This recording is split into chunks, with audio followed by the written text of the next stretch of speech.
down a list of what is wrong. Things you told them all along. Pray to God he hears you. And pray to God he hears you. And where did I go wrong? I lost a friend somewhere along in the bitterness. And I would have stayed up with you all night.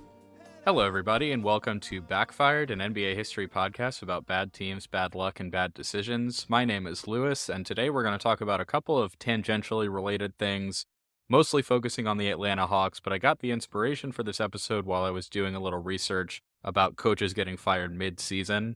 Of course, it's already that time of year. Steve Nash of the Brooklyn Nets has already been fired. Tom Thibodeau of the Knicks and Doc Rivers of the 76ers are likely to follow him pretty soon. But we're going to talk about the past for a moment. So I went through every coach who's been fired since the start of the 1989-1990 NBA season. And I wanted to first see if there are any particular teams that have earned the title of Coach Killer. If there was any particular team that a loss to them was going to be a nail in the coffin for a weekend coach. And two, I just wanted to dig around for interesting stories, and I was able to find some. So there will be future episodes related to the research that I've done here. But before I get into that, go check out the episode of Greatest Games Never Played that I was a guest on. It's episode 101, the most recent one if you're listening the day that this episode comes out. It was a great conversation and a good episode. Really appreciate Alex and Andrew for having me on there to talk about the Vancouver Grizzlies, my favorite subject. So I'll put the link to that episode in the show notes here, and definitely check out the other episodes as well. It's pretty similar in spirit to this show, but more than just basketball. So, by my count, which, by the way, I did this by hand and not by coding it, so the count may be slightly off from reality, but by my count, there have been 106 times that a coach has been fired in the middle of the season since the 1990 season, and that doesn't include resignations or any time that an interim coach, only coached a game or two before the new coach or GM took over, just firings. Not every coach was fired after a loss. Some coaches were fired after their team won a game, and in that case, I just went and found the last team that they lost to, because realistically, a coach's job is not going to come down to just one game. This is more for fun than just determining causation, of course, but with that in mind, was there a particular team that killed way more coaches than any other team? There was not. It was all pretty evenly distributed, but there are 5 teams that have taken out 6 or more coaches each, so here they are. So tied in second place with 6 coaches killed are the Sacramento Kings, the Denver Nuggets, the Cleveland Cavaliers, and the Los Angeles Clippers. But the title of Coach Killer, which I've already committed to the bit, I've got to give it to somebody. That title goes to the Utah Jazz, who have taken out 8 coaches: Dan Issel in 1995, Jim Lynam in 97, John Lucas in 2003, Doc Rivers in 04, Flip Saunders in 05, Dwayne Casey in 07, Mike Brown in 2013, and finally Luke Walton in 2022. Now today I'm going to talk about one particular coach who was fired mid-season, not any of the 8 of them that I've just mentioned, but one that I found really interesting, and that would be Lon Kruger, who coached the Atlanta Hawks for parts of 3 seasons in the early 2000s.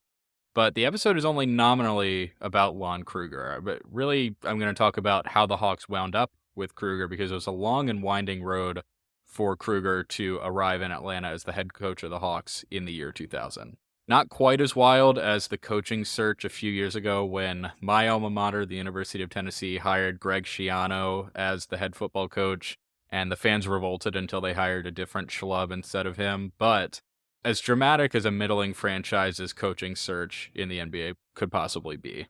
So the Hawks were searching for a new coach at the end of the 1999 to 2000 season, in which they went 28-54. So that was the worst season that the Hawks had had in a very long time. The worst they'd had since moving to Atlanta in 1968. Now, since moving to Atlanta from St. Louis, the Hawks hadn't been great, but they were a consistently good franchise for the most part. So in their first 2 seasons in Atlanta, they were in the conference finals, but they were beaten pretty handily by the Lakers both times. And after that, they never made it past the second round, but were in the playoffs most years. 21 years out of the 30 between 1970 and 2000, they did make the playoffs. But when they failed to make the playoffs in 2000, that snapped a streak of 7 consecutive playoff appearances, with 6 of them under Lenny Wilkens, who is the third winningest coach of all time, at the time, number 1 in career wins. Now, the reason that they failed to make the playoffs was because of a botched attempt by their longtime general manager, Pete Babcock, to, quote, shake up the stale franchise that hadn't made it past the second round in 30 years. So after the lockout-shortened 1999 season, Babcock traded the Hawks point guard, Mookie Blaylock, who had been their starter since they acquired him in 1992, to the Golden State Warriors for their new point guard rotation, which was Bimbo Coles, and then a draft pick that became Jason Terry. Their next move was to send Steve Smith, who was the Hawks' starting shooting guard and leading scorer, an all-star in 1998, to the Portland Trailblazers for J.R. Rider and Jim Jackson. J.R. was just beginning his brief journeyman's walk as his career was flaming out, and for prolific scorer Jim Jackson, that was just the 6th stop out of his eventual 12 teams. And finally, and this is just insane, the Hawks sent 2 first-round picks to the Los Angeles Clippers for Lorenzen Wright, who, God bless him, rest in peace. He's a Memphis Tiger, Memphis Grizzly. I love him. He was not a great NBA center worth trading 2 first-round draft picks for. Career averages up to that point of 7.5 points and 7.5 rebounds on not great shooting numbers. Although he did shoot some mid-range shots, so that's part of the equation there, but not worth 2 first-round picks. So the Hawks, no surprise, were really bad after all these moves. J.R. Rider got in a bunch of trouble as per usual. And it's really funny nowadays to hear what the start of the issue with J.R. Rider in Atlanta was, because it was just that he was smoking weed. But at the time, of course, it was a huge deal. So Rider allegedly smoked weed in his hotel room on a road trip in Orlando, and when the league caught wind of this, they demanded that he take a drug screen. He refused, so they said that he needed to go to drug counseling. He refused that. And then he was fined $10,000 a day until he agreed to go to drug counseling, which is about 3 weeks later. So he was fined $20,000 for that. Now, if you think that that's the end of the issue, you don't know J.R. Rider, because in addition to loving chronic, he was chronically late to both games and practices. Coach Wilkens told him that the next time he showed up late would be a 3-game suspension, and he was late to the Hawks game against the Boston Celtics on March 17th of 2000. But instead of just taking the 3-game suspension, J.R. Rider just requested that the Hawks waive him. And the Hawks were like, yeah, absolutely, we'll do that. We would love to. He was their leading scorer, and the team was statistically better with him. He was super talented, but just an absolute head case.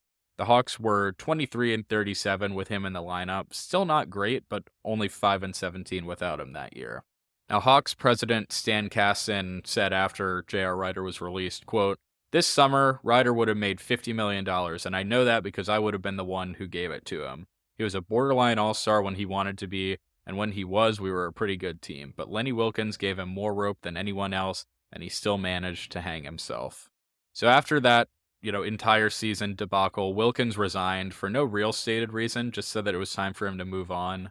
And after flirting with the Vancouver Grizzlies and with Michael Jordan's Washington Wizards, Wilkens took the Toronto Raptors job and led them to their first and only time that the Raptors would advance past the first round of the playoffs until their 2016 Eastern Conference Finals matchup with the Cavaliers.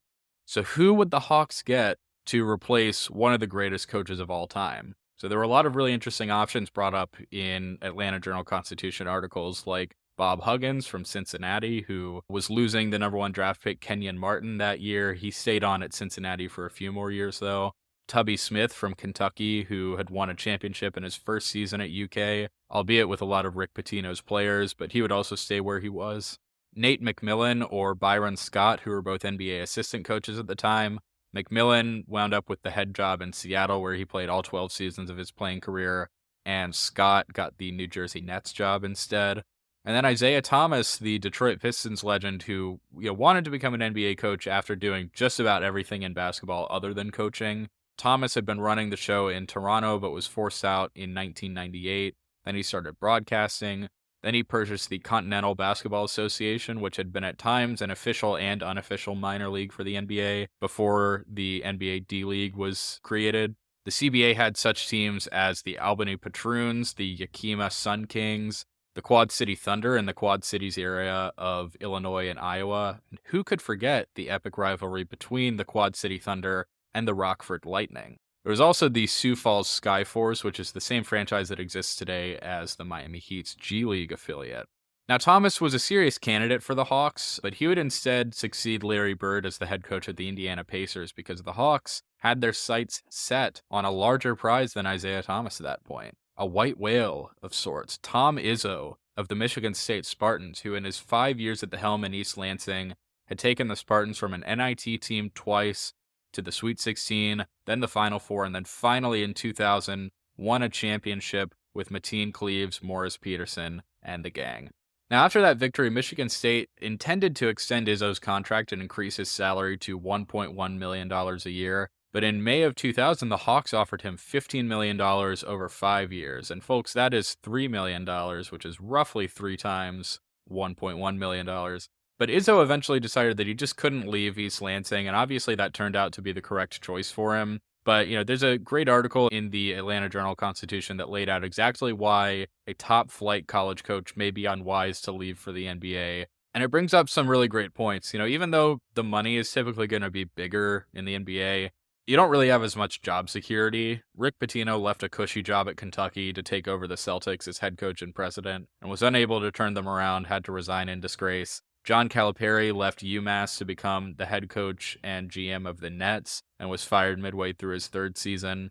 It's tough to go from being the head coach and a god in your mid-sized city to being the head coach of a middling franchise where a lot of the players make more money than you and the expectations are higher. There's more money involved at the top, all that stuff. So Izzo decided to stay in East Lansing and coach his loaded recruiting class that included the RSCI #1 player, Zach Randolph. And this threw the Hawks way off because all of their candidates were now aware that they were no longer the first choice for the job, and that absolutely complicates things. So they scrambled, they talked to Sidney Lowe, who took the Vancouver job instead. The Hawks dodged a bullet there because, as I've talked about before, Sidney Lowe may be the worst head coach in the history of the NBA. They seem to have sniffed around Bob Knight, who was in the process of getting fired from Indiana for assaulting random people on campus, and eventually reached out to Illinois head coach Lon Kruger, who was doing well, but not, great at Illinois. He had them in the NCAA tournament regularly, but never got them past the 2nd round. And this is funny because Lon Kruger, by his own admission, had never really thought about becoming an NBA head coach, but he was a friend of Pete Babcock and a friend of Tom Izzo, and that was a majority of the process there. Babcock and Kruger spoke on the phone a couple times, then met up in Indianapolis for one interview, and then Kruger had to fly to Atlanta for the final interview, and then bam, 2 weeks after offering Izzo the job, the Hawks were holding a press conference to introduce Lon Kruger as the head coach. And that was a really unpopular move because Kruger really was just nothing special. Like I said, he was fine. He had taken Florida to the Final Four in 1996, but outside of that, in his collegiate coaching career, across 18 years and at 4 schools, he had the 1 Final Four, he had 1 Elite Eight, and then at no other time had he taken a school further than the 2nd round. There were tons of coaches that had pretty much an identical track record to him. And he also hadn't played in the NBA, which was important. All the top NBA coaches and most of the people that the Hawks interviewed had been an NBA player, save for Bob Huggins and Tubby Smith, who, weren't that serious of candidates. Kruger did play college basketball at Kansas State, but he was only a 9th-round draft pick, coincidentally, by the Atlanta Hawks, and only ever played pro basketball in Israel. And the conventional thought that it was better for your NBA coach to have played in the NBA so that, they really understand how the game works, how to manage personalities, much like Phil Jackson, Pat Riley, Jerry Sloan, Mike Dunleavy, etc. But with the Hawks now having a generally young team, having shed Mookie Blaylock and Steve Smith and J.R. Rider and going all in on young players like Jason Terry and Lorenzen Wright, Kruger thought that it might be a good transition to the program to have, one of the younger teams in the NBA. Although the Hawks did have 34-year-old Dikembe Mutombo on the roster, a good chunk of the guys who played rotation minutes were 25 and under, and the average age of the roster weighted by minutes played at the end of the season was 26 years of age. So I'll cut to the chase and I'll tell you that it was not an easy transition for Kruger. In his first season, the Hawks started off 0-7, then 4-16, had 3 separate losing streaks of 7 or more games, and just generally sucked. They won only 25 games that year, worse than the year before, if you remember. They traded Dikembe Mutombo at the trade deadline to the finals-bound 76ers, and he was really the only reason that they were any good on the defensive end. They were already bad with Mutombo, but they fell off a cliff after the trade deadline, went from a minus 4.3 net rating to minus 8.3. And then in the summer, they traded the number 3 pick that they earned by being bad to the Vancouver Grizzlies to receive Sharif Abdur-Rahim in return. Just kind of eschewed the youth movement entirely after one season of it. Instead of adding Pau Gasol to their arsenal of young players, they went with the hometown kid Sharif, who's from Marietta, Georgia. And despite Sharif earning an All-Star appearance in 2002, the team only won 33 games. The 0-2 Hawks were horrendous. Side note, I would like to see if anybody can find a more unbalanced scoring load than the 0-2 Hawks, because I don't remember any other team with only 2 players who scored more than 10 points per game. So that's kind of funny. It was Sharif Abdur-Rahim, Jason Terry, and the only other great player on the team was a very, very old Tony Kukoc. And it was just the 3 of those guys losing game after game. Then in the 3rd season of Lon Kruger's tenure in Atlanta, Lon had an idea that actually was kind of a good one. He had seen in 2 seasons that the crowd really wasn't very interested in the games because the team was just losing. But they had Sharif, they had Jason Terry, those 2, plus Theo Ratliff, who was a great shot blocker, and then their most recent trade acquisition, Glenn Robinson. In theory, that could have been an all right team together. That's 2 all-stars in Robinson and Abdur-Rahim, a rim protector in Theo Ratliff, and then a pretty good starting point guard who was more of a shooting guard but made do in Jason Terry. So Kruger said to the Hawks management, let's give all the season ticket holders free tickets to the first round if and when we make the playoffs this year. And they listened to that and they thought about it for a while and they came back with an idea that was even better, sarcastically. Let's spin it the other way around. How about if we miss the playoffs, all season ticket holders get a partial refund of $125? So that's what the Hawks management went with, and they probably instantly regretted it because the team was, again, horrendous. They only won 35 games, which put them at 11th in the East. They fired Lon Kruger 27 games into the 0-3 season after a loss to the Indiana Pacers, by the way, the first of 4 coaches that the Pacers have taken out. Now, you never want to be the guy that follows, at the time, the greatest coach in NBA history. Whoever succeeds Greg Popovich in San Antonio will certainly feel that sting as well pretty soon. But Lon Kruger was exceptionally bad in the professional ranks. He went back to the college ranks after that, coaching at UNLV for 7 seasons before taking the job at the University of Oklahoma, coaching there for 10 seasons until he retired and went to another Final Four in 2015 with Buddy Hield. And it turned out that, attempting an accelerated rebuild on the fly and then taking a shot in the dark by hiring Lon Kruger was the beginning of the end for general manager Pete Babcock in Atlanta. He was fired at the end of the season just 3 or 4 days before the Hawks were eliminated from playoff contention, and the $125 rebate checks went out to the season ticket holders. But to add insult to injury, the Hawks started winning right after Babcock was fired, closed out the season 5-2.